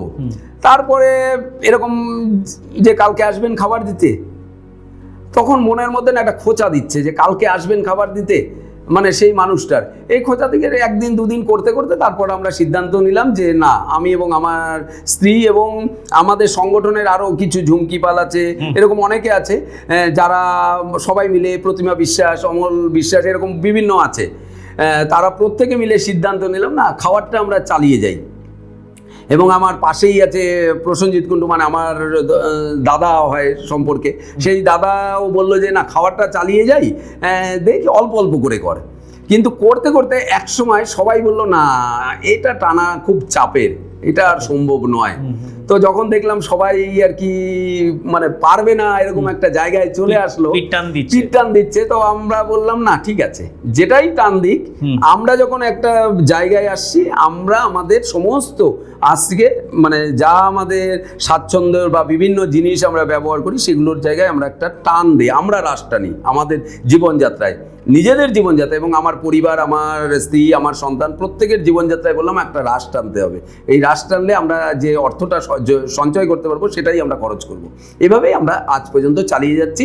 এবং কিছু শুভাকাঙ্ক্ষী মানুষ আছে যারা বিভিন্ন সময় বিভিন্ন রকমভাবে সহযোগিতার হাত বাড়িয়ে দেয়। এই রিসেন্টলি যখন গ্যাসের খুব মানে সমস্যা পড়ে গেল, হঠাৎ করে বিদ্রোহী মোড়ের এক দাদা বললো যে কৌশিকদা, আপনার জন্য 2টো গ্যাস রেখে দিয়েছি, আপনি কোনোদিনও খাবার বন্ধ করবেন না, গ্যাসের অভাব যেন আপনি বন্ধ করবেন না। আমি বললাম না না, গ্যাসের অভাব আমার আছেই, কিন্তু আমি মানে কৃত্রিমভাবে শুকনো কাঠগুলো আমি জোগাড় করে রেখেছি। আমি জানি যে কোনোদিন আমার গ্যাস যদি না পাই, আমাকে কাঠ দিয়ে রান্না করে নিয়ে যেতে হবে, এটা আমি ঠিক করছি। তো আপনাকে অসংখ্য ধন্যবাদ যে আপনি গ্যাস আমার জন্য 2টো রেখে দিয়েছেন। যদি এরকম কোনো পরিস্থিতি হয় যে গ্যাস আমার জোগাড়ই করতে পারছি না, আমি অবশ্যই আপনার কাছ থেকে নেব। এই যে একটা সাহস দেওয়া, এটাই তো বড় প্রাপ্তি আমাদের কাছে, টাকা পয়সা নয়, সাহসটা, পাশে একটা উৎসাহ দেওয়া, এটাই আমরা সব থেকে বড় আমার প্রাপ্তি। দেখুন, আপনার সঙ্গে গল্প করতে করতে মনে হচ্ছে যে গল্পের বোধহয় মানে শেষ নেই, কিন্তু দর্শকদেরও সময়ের ভাবনা রয়েছে। তো আপনার এই যে 38 দিনের মধ্যে আজকে বোধহয় 31 দিন চলছে, তো এই রক্তদান শিবিরের পাশাপাশি আপনারা কি কোনো রোগীর যদি অক্সিজেন দরকার হয় বা এগুলো কি আপনারা বলে দিতে পারেন বা সাহায্য করতে পারেন? হ্যাঁ, আমরা কোভিডের সময় থেকেই অক্সিজেন সিলিন্ডারের একটা ব্যবস্থা করেছি। প্রথমে নিজেরা করলাম, পরবর্তীতে বিভিন্ন শুভাকাঙ্ক্ষীরা অক্সিজেন সিলিন্ডার দিয়ে গেলেন ওনারা। তো আমরা এখনও আমাদের এই ধারাবাহিক অক্সিজেন সিলিন্ডারটাও কিন্তু যখন যে মানুষের রাত বিরেতে প্রয়োজন হচ্ছে তাদের আমরা দিচ্ছি। এবং অক্সিজেন সিলিন্ডারের জন্য কিন্তু কখনো 1 টাকাও আমরা কারোর কাছে ধার্য করিনি, যে সম্পূর্ণ নিজে কিনে অক্সিজেনটা দিচ্ছি না। এইবারে যদি আমি আমার দর্শকদের উদ্দেশ্যে বলছি যে দর্শকদের পরিবারে যদি কখনো ধরুন অক্সিজেন সিলিন্ডারের দরকার হয়, সেই ক্ষেত্রে আপনাদের প্রতিষ্ঠানে মুক্তিকাঞ্জলি যোগাযোগ করলে অবশ্যই মানে তারা ওই টোটো ভাড়া বা করে নিয়ে চলে যেতে পারবে, নিয়ে আসবে। এবং আপনাদের সেট করার কি লোক আছে? হ্যাঁ, আমরা নিজেরাই সেট করে দিয়ে দেবো, কোনো অসুবিধা নেই, সম্পূর্ণ করে যাবে। আমরা একটা ফর্ম ফিল আপ করি এবং আমরা এক্ষেত্রে বিভিন্ন অভিজ্ঞতায় দেখেছি এই অক্সিজেনের ক্ষেত্রে যে মানুষ যখন নিয়ে যায় তারপর ভুলে যায় অক্সিজেন সিলিন্ডারটা দিতে, হয়তো তার পরিবারে পড়েই আছে, এরকম বহু সংগঠনের আমরা শুনেছিলাম। তো তারপরে আমাকে অনেকেই বলেছিল যে পারবে না তুমি, তো তারপর আমরা ঠিক করলাম, একটা ডেটা তৈরি করলাম, ফর্ম তৈরি করলাম, এবার ফিল আপ করে আমরা বলি 3 দিনের জন্য দিব অক্সিজেনটা। বেশ। এবার কারুর যদি লাগে 10 দিন তাকে দিচ্ছি অবশ্যই, কিন্তু আমরা 3 দিন পরে তাকে কোয়ারি করছি যে আপনার কি শেষ হলো না লাগবে, যদি লাগে আমরা ওখানে ডেট লিখে রাখছি যে আরো 5 দিন লাগবে। মানে এইভাবে রেগুলার ওয়াইজ করাতে আমাদের যে সিলিন্ডারগুলো আছে সবই কিন্তু ফেরত চলে আসে, আবার তারা দিয়ে যায়। এই মুহূর্তে কতগুলো সিলিন্ডার আপনাদের? আমাদের কাছে 12টা সিলিন্ডার আছে। খুব সুন্দর। 12টা সিলিন্ডার আছে। কোভিডের সময় তো আপনারা এই সমস্যাটা খুব মানে একদম ভোগ করেছেন। সেই সময় কি সিলিন্ডার ছিল না? ছিল না। না, কোভিডের সময়ই তো যখন বুঝতে পারলাম, অনুভব করতে পারলাম এই অক্সিজেনের যে সমস্যাটা মানুষের, তখন কিন্তু প্রথমেই আমরা কিনলাম, তারপর বিভিন্ন শুভাকাঙ্ক্ষীরা এগিয়ে এলো, এগিয়ে এসে অক্সিজেন সিলিন্ডার দিল যে নাও তোমরা কাজ করো। এবং একটি পরিবার দিল, হ্যাঁ, এবার না তারা দিয়েই গেছে সিলিন্ডারটা। এবং একটি পরিবার যেমন আমাদেরই পরিচিত এক দাদা, তার মেয়ের রাতে অক্সিজেন শেষ হয়ে গেছে, কি করবে? রাত 2টোর সময় অক্সিজেন শেষ, সে তখন কি করবে?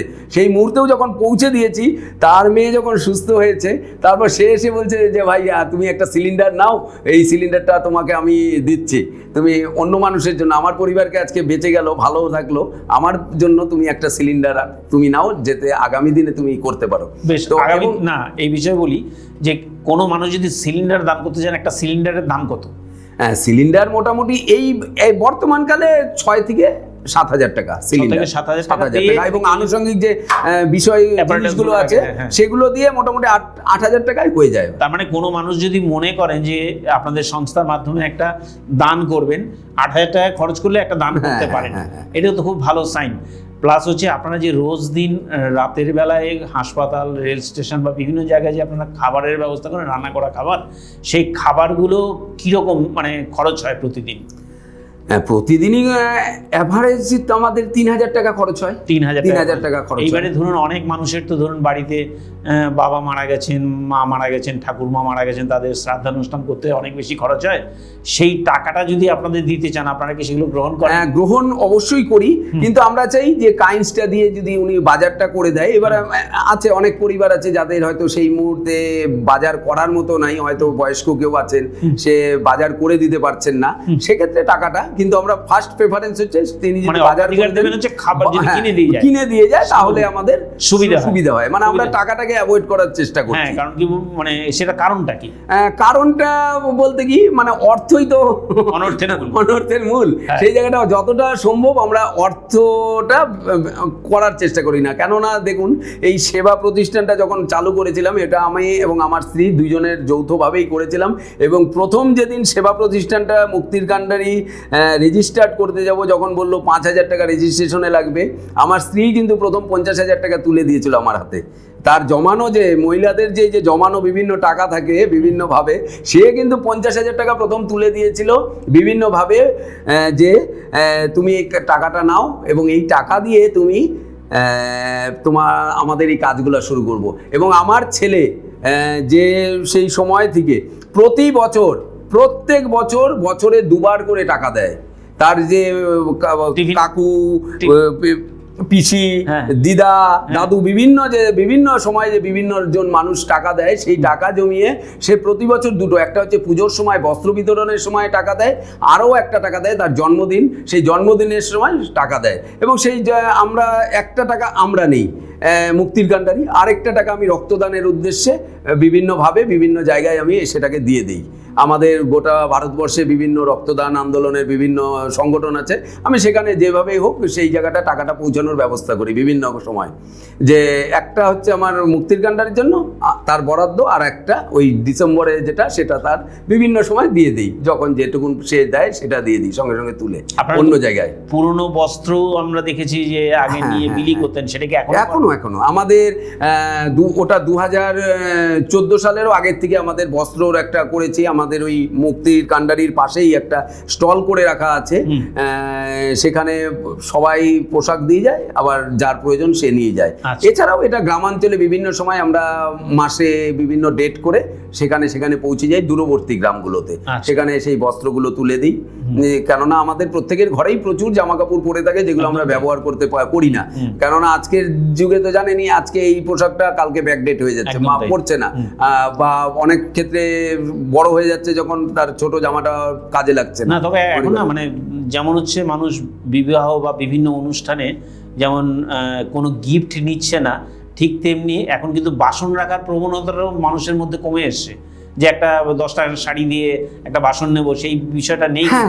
আর এই যে আপনারা যে একটা প্ল্যাটফর্ম গড়েছেন যে বাসনে না রেখে আপনারা গরিব মানুষদের বস্ত্র বিতরণ করুন এবং ওটা দেখভাল করার জন্য কিছু নেই, মানে যে দিয়ে যাবে যার দরকার সে নিয়ে যাবে, ব্যাপারটা এইরকম ভাবনাটা। আচ্ছা, আরেকটা জিনিস আমি বলি যে দালাল চক্র রক্ত সংগ্রহের ক্ষেত্রে কাজ করে বা রক্তদানের ক্ষেত্রে কাজ করে, এই দালাল চক্রের বিষয়টা যদি একটু বলেন। দালাল চক্র বলতে যে বিষয়টা বলবো, কিছু যখন এই যে আমরা ওই জন্য বারংবার দেখবেন আমাদের কখনো কোনো সোশ্যাল নেটওয়ার্কে কখনো থাকে না যে একজন মুমূর্ষু রোগীর জন্য একটা পজিটিভ রক্ত দেন, আমরা কখনো দেই না। মানে আমরা তাকে বলে অন কল ব্লাড ডোনেশন, এই বিষয়টাকে সিস্টেমটার নাম হচ্ছে অন কল ব্লাড ডোনেশন। আমরা কখনোই অন কল ব্লাড ডোনেশন করি না। আমরা যেটা করি সেটা হচ্ছে স্বেচ্ছায় রক্তদান, voluntary blood donation. Voluntary blood donation আর অন কলের মধ্যে সমস্যা কি হচ্ছে, আজকের সোশ্যাল নেটওয়ার্কের মাধ্যমে যখন মানুষ ছড়িয়ে দিচ্ছে তখন সেই দালাল চক্ররা কিন্তু সেইটা দেখে ফলো করে সে হাসপাতালে যাচ্ছে, অমুক রুগীর বাড়ির লোককে আছে খুঁজে পেলো, সে বলছে আমি রক্ত দিব, আসেন তো। কাছে ডেকে নিল, ডেকে পরে বললো যে আমাকে 5,000 টাকা দিতে হবে, 10,000 টাকা দিতে হবে। এবার সব তো ক্ষেত্রে সবাই ধরতে পারছে না। এবার কিছু ক্ষেত্রে যখন ধরছে, এখনও আমাদের এই কোর্টে এখনও কেস চলছে 2-3 জন যার নামে আমি কেস করছি, আমাকে নিয়মিত হাজিরাও দিতে লাগে এইগুলোর জন্য। মানে শুধু সেবা নয়, এই জায়গাগুলোতেও আমাদের থাকে, যেমন প্রাণ সংশয় অনেক সময় হয়ে যায় যে ওই দালাল চক্র তো আমারও কোনো ক্ষতি করে দিতে পারে, এরকম আমাদের আশঙ্কা থাকে, তবুও আমাদের লড়াইটা করে যেতে হচ্ছে। তো সেই ক্ষেত্রে দালাল চক্রটাকে অনেকটাই এখন নিয়ন্ত্রণ করা গেছে। তবে আমরা আমাদের এই জেলাতে আরেকটা বিষয় আছে, আমরা সবসময় যে শিবিরগুলো আমরা করি, আমরা যেটা করি শিবির, বা আমাদের যারা উপরে সংগঠন আছে, West Bengal voluntary blood donors forum আছে, West Bengal voluntary blood donor society আছে, বা federation of blood donor organisation of India আছে, এরকম বিভিন্ন যে অর্গানাইজেশন আছে, তারা কিন্তু আমাদের সবসময় বলে তোমরা সরকারি ব্লাড ব্যাংকে রক্তটা করবে, শিবিরটা। আমাদের জেলাতে বেসরকারি ব্লাড সেন্টারও আছে, কিন্তু আমাদেরকে সবসময় নির্দেশ দেওয়া আছে সরকারি ব্লাড সেন্টারের মাধ্যমে, কেননা রক্ত কখনো পণ্য হতে পারে না, এবং আমরাও চেষ্টা করছি সেটাকে রক্তকে পণ্য করতে দেব না, মানে অর্থের বিনিময়ে রক্ত পাবে, এটা খুব দুঃখজনক ব্যাপার। আমি আমার রক্তটা স্বেচ্ছায় দান করছি, সেই রক্তটা গিয়ে কেউ কিনে নেবে, এটা আমাদের কাছে খুব দুঃখজনক ঘটনা। সেই জন্য আমরা প্রত্যেকের কাছেই বলি, এবং আমি আমার দর্শক বন্ধুদের কাছেও বলবো যে যারা দেখছেন তারা কিন্তু যখনই স্বেচ্ছায় রক্তদান শিবির করবেন, আপনারা সরকারি ব্লাড সেন্টারের মাধ্যমে করুন, সে যেখানেই হোক, ভারতবর্ষে যে প্রান্তেই হোক, সেখানে সরকারি ব্লাড সেন্টার, এবং করার আগে দেখে নেবেন যে সরকারি না বেসরকারি ব্লাড সেন্টার থেকে এসেছে, তাহলে দেখবেন আমরা সবাই সরকারি ব্লাড সেন্টার ভরা থাকলে রক্ত সবাই পেয়ে যাব, সহজেই পেয়ে যাব। না, এই সরকারিভাবে কীরকম সহযোগিতা পেলে এই দালাল চক্রটা বন্ধ হতে পারে বলে আপনার মনে হয়? সরকারিভাবে সহযোগিতা বলতে কি, আমাদের যে ধরুন ব্লাড সেন্টার আছে, এই ব্লাড সেন্টারে যারা টেকনোলজিস্ট আছে, যারা ব্লাডটা টানে বা যারা কাউন্সিলিং করে, তারা কিন্তু অনেক ক্ষেত্রেই তারা খুব সচেতনভাবে যখন কাজটা করে, ধরুন তখন তারা যখন কাউন্সিলিং করছে, তার চেহারা দেখে এবং তার কথাবার্তার ধরন দেখে তারা কিন্তু গেস করে যে রুগী কে হয় আপনার। যারা দালাল চক্র তারা কিন্তু থতমত খেয়ে যাচ্ছে, তারা পারছে না উত্তর দিতে, এবং সেক্ষেত্রে যদি খুব এক্সপার্ট কাউন্সিলর থাকে তারা কিন্তু ধরে ফেলছে, এবং বিগত দিনে যেগুলো হয়েছে সব এক্সপার্ট কাউন্সিলররা ধরে নিচ্ছে, কিন্তু ধরে। এবার আরেকটা সমস্যা থাকে কি, এই দালাল চক্র যারা আছে না, তারা বেশিরভাগ ক্ষেত্রে হয় ড্রাগ অ্যাডিক্টেড বা বিভিন্নভাবে, এবং তাদের রক্ত নিলে যে রোগীর পরিবার পাচ্ছে তারও সমস্যা তৈরি হয়ে যাচ্ছে। সেই কারণে বিভিন্ন সময় কিন্তু দেখা যাচ্ছে যে হাসপাতালে দিয়ে এসেছে 15 দিন আগে, আবার সে রক্ত বিক্রি করে টাকার নেশা করবে দেখে টাকার জন্য সে আবার গেছে, আর সেই দিন ওই একই কাউন্সিলরের হাতে পড়ে গেছে। তখন তো সে বলছে যে আরে তোমাকে তো কয়দিন আগে রক্ত নিলাম, তখন সে ভেগে যাচ্ছে। কিন্তু সেই জায়গায় যদি অন্য শিফটে যায়, আর এরাও যে এরকম, এরা অত বুদ্ধি খাতায় কাজ করতে পারে না এই দালাল চক্ররা। ওরা মানে যারা করে তারা খুব মানে ওরকম বুদ্ধি দিয়ে কাজ করে না যে চুরিটা করতে যায়, তার ফলে তারা ধরা পড়ে যাচ্ছে বারবার করে। ঠিক ঠিক না, এবং এদের পেছনে মাথা আছে, যে মাথাগুলো পেছনে থেকে কাজটা করায়। তারা এসে প্রথমে খোঁজ নিল, নিয়ে কোনো একটি ছেলেকে বললো যে তুই ওখানে রক্তটা দিয়ে তোকে আমি 500 টাকা দিব, এরকম হয়। এবার সে গিয়ে রক্ত দিল, তাকে খুব বেশি শিখিয়ে পড়িয়ে পাঠাতে পারছে না তারা, কেননা সে যে এই চক্রে যুক্ত সেও কিন্তু খুব নলেজ রাখতে পারছে না যে রুগীটার নাম কি, কত কি। এই জন্য কি হয়, আমরা যখন কেউ আমাদেরকে, এরকমও গেছে একটা সময় কোভিডের পরে, আমাদের যখন ভিজিটিং কার্ডগুলো বিক্রি করছে, আমরা হঠাৎ করে একদিন খবর পেলাম যে আমাদের ফোন নাম্বার দিয়ে ভিজিটিং কার্ড একজন এসে বলছে যে আপনাকে বললো রক্ত দিতে, তো ঠিক আছে কাগজপত্র দিন। করতে করতে সে প্রায় 3 ঘন্টা পরে খুব ক্ষেপে গেল, কি হলো ব্যাপারটা, আপনার রক্ত দিচ্ছেন না, আপনারা টাকা নিলেন। আমি বললাম মানে, তখন বলছে এই যে কার্ডটা দিচ্ছে সে তো 500 টাকা নিয়ে চলে গেছে। আমি বললাম কে? বলছে ও টোটো চালক, টোটো চালায় ও তো বললো যে এই কার্ডটা দেখাবেন, এই কার্ডটার লোকটার কাছে যান, এই কার্ডটা দিলে হবে। সেই টোটো চালক হয়তো কোনো কারণে কখনো কারোর কাছ থেকে একটা ভিজিটিং কার্ড পেয়েছিল, সে ওই ভিজিটিং কার্ডকে শো করে 500 টাকা নিয়ে চলে গেছে, বলছে এইখানে গেলে রক্ত পাবেন, গ্যারেন্টি আছে। এইবার যখন 3 ঘন্টা পরে রক্ত সময় লাগছে, তখন বলছে, তখন তো ধরা হলো যে আরে এই তো টোটো চালক। এইভাবে কিন্তু আমরা এখন সচেতন হয়ে গেছি। আমরা এখন বলি রক্ত যদি লাগে তারা সরাসরি রুগীর বাড়ির লোক এসে কাগজ দিয়ে জমা আমাদের সঙ্গে দেখা করতে হবে। তার বাইরে কোনো ফোনে কোনোভাবেই আমরা বাইরের লোককে রক্ত দিব না। যে রুগীর বাড়ির লোক কাগজ নিয়ে এসে আমাদের কাছে তথ্য সমৃদ্ধ করে আমাদের স্যাটিসফাই করতে পারবে, তথ্য দিয়ে তাকেই আমরা রক্ত দিব। কেননা কে ফোনে দালাল চক্র আছে না কে ভালো লোক আছে, ভালো লোক তো অবশ্যই আছে, রুগীর বাড়ির লোক ভালো লোক অবশ্যই আছে, কিন্তু তার থেকে যদি একজনও দালাল হয় সেটাকে আমরা মুক্ত করার জন্য আমরা এই সিস্টেমগুলো চালু করে দিই। মানে আপনারা প্রতিহত করার জন্য সর্বতভাবে। এবং আমাদের একবারে ডেটাবেস আছে, আমার 10 বছর আগে কে আমার কাছে রক্ত চেয়েছিল, আমার কাছে নথি আছে, আমাদের একবারে রিকুইজিশন ফর্মের মতো আমরা ফিল আপ করে নিই একবারে। যদি ধরুন এরকমও গেছে, ব্লাড সেন্টার থেকে ফোন করে বলছে যে কৌশিকবাবু আপনি কি এরকম রক্ত নেওয়ার জন্য পাঠিয়েছেন? আমি বললাম কেন? বলছে যে আপনি দিয়েছেন। তো আমি বললাম দেখি রুগীর নাম, আজকে তো এই নামে কোনো হয়নি।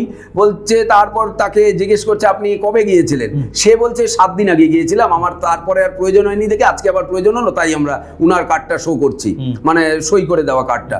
তো তখন আমি 7 দিনের বললাম হ্যাঁ ঠিক, হ্যাঁ এই রুগীকে আমি পাঠিয়েছি, ঠিক আছে। এই ডেটাবেসটা আমরা একবারে ফলো করি প্রত্যেক মুহূর্তে। মানে রায়গঞ্জ মেডিকেল কলেজ ও হাসপাতালে ব্লাড কালেক্টিং সেন্টার কি আপনাদের সঙ্গে যোগাযোগ রাখে? হ্যাঁ, একদম একদম। এই যে 31 দিন যে আপনারা রক্ত সংগ্রহ করলেন, কত পাউচ দিতে পেরেছেন? এইটা একটা আমরা মোটামুটি ধরুন 10, 15, 20 এরকম করে সংখ্যাগুলো চলছে প্রতিদিন। কোনোদিন 8ও চলছে, 8-এরও পেয়েছি, 8টারও পেয়েছি, তারপর আর পাইনি, ডোনার পাওয়া যায়নি, এরকম একটা অ্যাভারেজ আমরা হ্যাঁ। শূন্য গেছে কি কোনোদিন? না, শূন্য কখনো না, শূন্য না। এবার হচ্ছে আমরা যেটা একটা করেছি, মোটামুটি এই 38 দিনে অ্যাভারেজ 10 ধরে 400 ইউনিট দেবো, এটা আমরা একটা ঠিক করেছি যে এই 38 দিনে 380 ইউনিট হয়, সেটা 400 ইউনিট আমরা দেবো। এটা আমরা একটা চলছে এবং এগিয়ে যাচ্ছি। আমাদের হাতে আর মাত্র আজকে 8 দিন না সময় আছে। আমরা এখন খুব মানে ভালো মতোই প্রচার করছি, বিভিন্ন মানুষের কাছে যাচ্ছি যে এই 8 দিন যেন সংখ্যাটাকে করলে পারে আমরা সঠিক জায়গায় পৌঁছতে পারি, আমাদের লক্ষ্য। মানে এবং আপনারা অভিষ্টে পৌঁছতে পারেন। এবং আমরা এটাও বলে রাখি আপনাদেরকে যে আমরা এই 38 দিনটাকে দেখে, যেরকম গত 2 বছর আগে বা গত বছর আমরা এই 8 দিন 10 দিন দেখে সাকসেস হয়েছি, এই 38 দিনটাও আশা রাখছি আমরা আগামী 8 দিন আমরা সফল হবই। এই 38 দিনটা যদি সফল হই, আগামী দিনে আমাদের পরিকল্পনা আছে যে আমরা আগামী দিনে 365 দিনই এই ধরনের একটা করব সেটআপ তৈরি, যেখানে এর জন্য আমার যথেষ্ট পরিমাণে ক্ষতি হচ্ছে। এই মুহূর্তে যখন রক্তদান 6টা থেকে 7টা 30 মিনিট পর্যন্ত আমরা মানে যে প্রতিষ্ঠানের সামনে করছি, অর্থাৎ মুক্তি লাইব্রেরির সামনে, সেখানে মানুষ আসতে ভয় পাচ্ছে, যদি আসলেই রক্ত নিয়ে নেয়। এই আতঙ্কে মানুষ, আমার ক্রেতা বন্ধু অনেক কমে গেছে। এই কারণে, একটাই কারণে ক্রেতা বন্ধু কমে গেছে, যদি আসলে রক্তের কথা বলে রক্ত নিয়ে নেয়। এই জায়গাটা সত্যি একটা সমস্যা দেয়, কিন্তু আমরা সেটআপটাকে তৈরি করতে যাচ্ছি। 365 দিনে 365টা শিবির হবে। না, সেটা যদি একটা সেপারেট একটা জায়গা কাউন্টার করে করার একটা পরিকল্পনা নিয়েছি। এটা করলে ভালো হবে, কারণ প্রতিষ্ঠানটাকেও বাঁচিয়ে রাখতে হবে অবশ্যই। রুজির টান। আমি বলছি কি যে এই যে ধরুন মানে একবার রক্ত দেওয়ার পরে কতদিন লাগে তার রক্তটা পূর্ণ হতে? একবার রক্ত দেওয়ার পরে নিয়ম হচ্ছে পুরুষদের ক্ষেত্রে 90 দিন পর রক্ত দিতে পারবে এবং মহিলারা 120 দিন পর রক্ত দিতে পারবে। আমাদের 3 মাস আর 4 মাস। এবং আমাদের রক্তের যে 55% জলীয় অংশ থাকে, সেই জলীয় অংশটা 24 ঘন্টার মধ্যে পূর্ণ হয়ে যায়। এবার যেটা রক্তের লোহিত কণিকা যেগুলো থাকে সেগুলো মোটামুটি একটা ধরুন 1 মাস সময় লাগে এবং সম্পূর্ণ রূপে সেই রক্তটা তৈরি হতে সময় লাগে 90 দিন, মেয়েদের ক্ষেত্রে 120 দিন, এটা মানে বিজ্ঞান বলেছে। এবং এই রক্ত কিন্তু মানে কোনোভাবে কৃত্রিমভাবে এখনো তৈরি করা যায়নি। মানে বিজ্ঞান যতই উন্নত হোক, রক্তকে কিন্তু কৃত্রিমভাবে কেউ তৈরি করতে পারেনি, যার ফলে মানব দেহ থেকেই এই রক্ত নিতে লাগছে এবং দিতে লাগছে।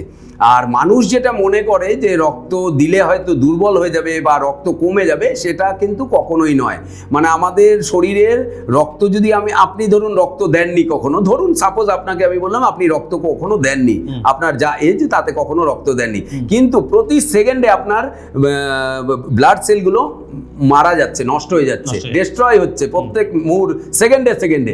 এই যে ডেস্ট্রয় হচ্ছে, এই ডেস্ট্রয় হওয়ার আগে যদি আমি আমার ব্লাডটাকে দিয়ে দিতে পারি কোনো মানুষকে, তাহলে একটা মানুষের প্রাণ ফিরে যায়। আর এবং আমাদের ওজন 45 কেজি লাগে মিনিমাম ওজন, এবং সেই ওজন এবং উচ্চতার সঙ্গে সামঞ্জস্য রেখে প্রত্যেকটি মানুষের শরীরে রক্ত মোটামুটি 1 থেকে 1.5 লিটার রক্ত উদ্বৃত্ত থাকে প্রত্যেকটি মানুষের ক্ষেত্রে। এই ছোট্ট বিষয়টা যদি মানুষ একবার মস্তিষ্কে ঢুকিয়ে নিতে পারে যে আমার শরীরে উদ্বৃত্ত রক্ত 1 থেকে 1.5 লিটার, এই রক্তটা কখনো রক্ত পরিবহনের ক্ষেত্রে আমার প্রয়োজন হচ্ছে না, শরীর পরিচালনার ক্ষেত্রে এই রক্তটা সেলগুলো প্রতি সেকেন্ডে মারা যাচ্ছে, এই রক্তটাই আমি বের করে দিলাম 350 ml মাত্র। এবং জল খাওয়ার পরে তার 350 ml এর 55% আমার 24 ঘন্টার মধ্যে পূর্ণ হয়ে যাচ্ছে, তাহলেই মানুষ সবাই রক্ত দিতে পারবে। খুব সুন্দর। এবং আরও একটা বিষয় হচ্ছে, এই যে রক্তদান যে চলছে, মানুষ ভাবে যে রক্ত দিলে আমার কোনো শরীরে ক্ষতি হবে না, শরীরে আরও মানে শক্তি বাড়বে, রোগ প্রতিরোধের ক্ষমতা বাড়বে। এবং রিসেন্টলি একটা সবথেকে বিজ্ঞান যেটা বলছে যে ডিপ্রেশন কমে যাবে মানুষের মধ্যে। এখন তো সব থেকে বড় সমস্যা ডিপ্রেশন, মানুষ বিভিন্ন সমস্যার সম্মুখীন হচ্ছে। যারা নিয়মিত ব্লাড ডোনার, তাদের ডিপ্রেশনের পরিমাণটা এখন কমে যাচ্ছে। যদি কেউ ব্লাড ডোনেট করে, তাদের ডিপ্রেশনের পরিমাণ, কেননা একটা আলাদা অনুভূতি, আলাদা আনন্দ, মানুষের বাঁচার একটা যে মানুষকে বাঁচাতে পারার যে আনন্দ, সেটা কিন্তু বড়। এবং এই ডিপ্রেশন তার শরীরের মধ্যে কিন্তু এই কাজটা করছে এবং ডিপ্রেশনটা কমে যাচ্ছে। এইটা বিজ্ঞান রিসেন্টলি এই তথ্যটা আমাদের হাতে এসেছে। বেশ, আমি দর্শকদের উদ্দেশ্যে আরেকবার জানাতে চাই যে ধরুন কত বছর বয়স থেকে মানুষ কত বছর পর্যন্ত রক্তদান করতে পারেন? 18 বছর বয়স থেকে 60 বছর অবধি রক্ত দিতে পারে। আর যারা রেগুলার রক্ত দেয়, তারা 18 বছর থেকে 65 বছর অবধি দিতে পারে।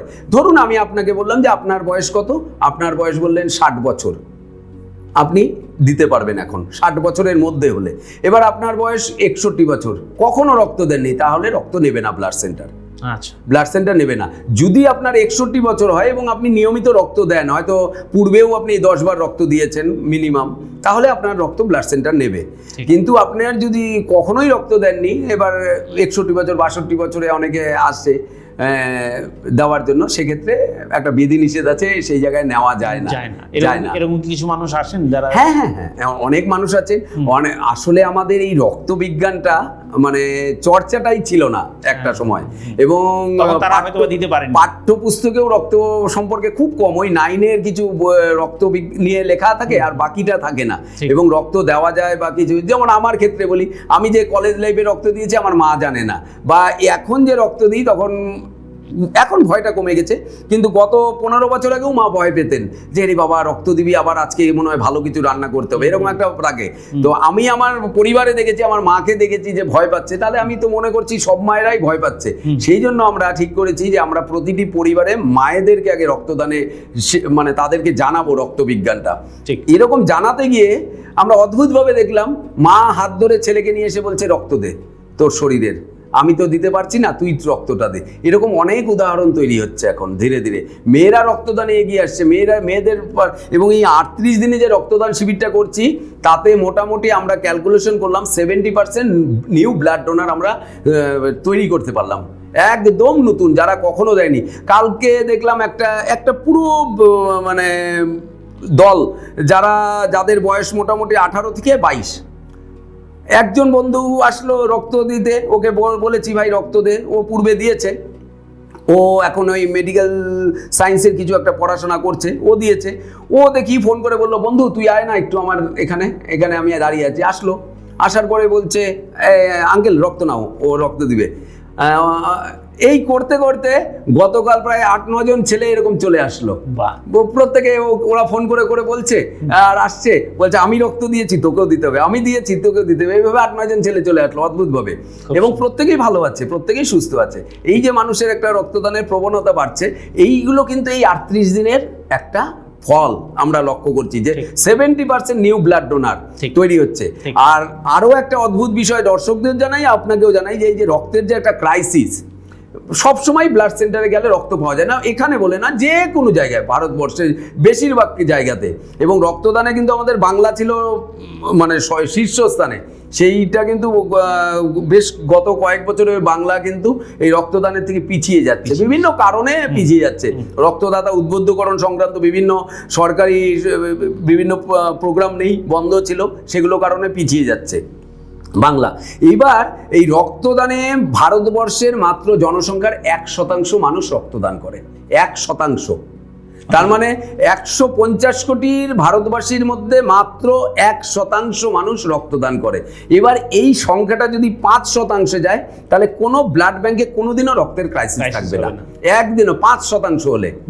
আর রক্তদান করতে তো প্রত্যেকে পারবে না, বিভিন্ন রোগের থাকে, শিশুরা রক্তদান করতে পারবে না, বয়স্ক রক্তদান করতে পারবে না। তাহলে জনসংখ্যার যে জনসংখ্যা আছে তার 35% মানুষ রক্ত নিয়মিত দান করা যায়, কিন্তু সেই 35% কিন্তু রক্তদান করছে না, বিভিন্ন কারণে। মানুষের মধ্যে ভীতিটাই প্রথম কারণ। এবং মানে খুব ভালো ভালো মানুষ আছেন যারা মানে জানেন, কিন্তু আমার রক্ত কেন দেব, আমার দেব না। কিন্তু মানুষ যখন বিপদে পড়ছে তখন সে তার মাকেই কিন্তু রক্ত দিচ্ছে। আবার এরকম উল্টা দাঁড়িয়ে গেছে, গত কয়েকদিন আগে এক মা এসেছেন, বলছে রক্ত। আমি বললাম, স্বাভাবিকভাবে আমরা বললাম যে আপনার পরিবারে কেউ কি রক্ত দিয়েছে আপনার মেয়ের জন্য? না। তাহলে আপনার মেয়ের যে রক্ত লাগবে, আপনার জামাই আছে, ও ব্যবসা করে, তো সে না, জামাই দেওয়া যাবে না। কেন? জামাইয়ের রক্ত দেওয়ার পরে যদি কোনো কিছু হয়ে যায়, আমার মেয়েকে খাওয়াবে কে? আমি বললাম, অদ্ভুত প্রশ্ন। জামাই রক্ত দিলে, যদি জামাইয়ের কোনো কারণে ওনার ধারণা জামাই রক্ত দিলে হয়তো কোনো মারা যেতে পারে, তাহলে মেয়েকে খাওয়াবে কে? আমি বললাম, আপনার মেয়ে যদি রক্তের অভাব হয়, তাহলে আপনার মেয়েই যদি না থাকে, জামাইকে আপনি কি করবেন? একদম তাই। প্রশ্নটা তো উল্টা করে দিলেন আপনি। মানে সে তাকে বোঝাতে আমাদের যে কি কতটা কষ্ট হলো, যে জামাই রক্ত দিলে কিছু হবে না। তারপর তার জামাইকে নিয়ে আসা হলো ডেকে, আমি ওজন করালাম, ওজন করে বললাম যে আপনি দেখুন, আপনি একদম সুস্থ আছেন, কোনো সমস্যা নেই। ব্লাড সেন্টারে নিয়ে যাওয়া হলো, হাসপাতালে তাকে বোঝানো হলো, ব্লাড সেন্টার বোঝানোর পরে জামাই দিল সেই তার মেয়ের জন্য, এবং তারপর তারা সুস্থ আছে। তার সেই মাকে আমরা গত কয়েকদিন আগে বললাম যে আপনার জামাই কেমন আছে বলুন, বলছে জামাই ভালো আছে, মেয়েও ভালো আছে। বললাম, তাহলে জামাই রক্ত দিল, দুজনেই ভালো থাকলো। আর আপনি বলছেন জামাই রক্ত দিলে মেয়েকে খাওয়াবে কে? দেখলেন তো, দুজনেই এখন খাওয়া দাওয়া করতে পারবে, ভালো আছে। বলছে হ্যাঁ বাবু, আমরা তো বুঝিনি। এরকম মানে এই অভিজ্ঞতাগুলো প্রতি মুহূর্তে আমাদের হচ্ছে, বিভিন্ন ভিন্ন টাইপের। ঠিক মানে ভালো।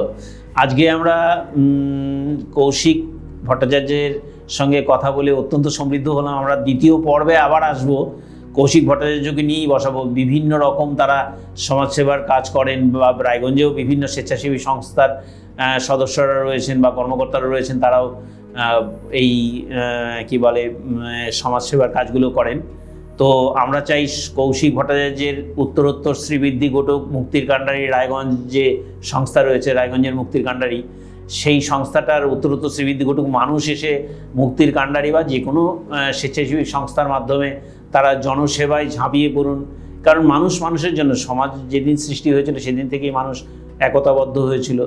আজকে সমাজের উন্নতির সঙ্গে সঙ্গে এই সমস্ত স্বেচ্ছাসেবী সংস্থাগুলির মধ্যে মুক্তির কান্ডারি রায়গঞ্জ আজকে প্রতিষ্ঠা লাভ করুক, এবং কৌশিক ভট্টাচার্য এবং তার পরিবার দীর্ঘজীবী হন, এটাই আমরা চাই। কৌশিক ভট্টাচার্যকে নমস্কার। একবারে নমস্কার, সবাইকে, দর্শকদেরও নমস্কার।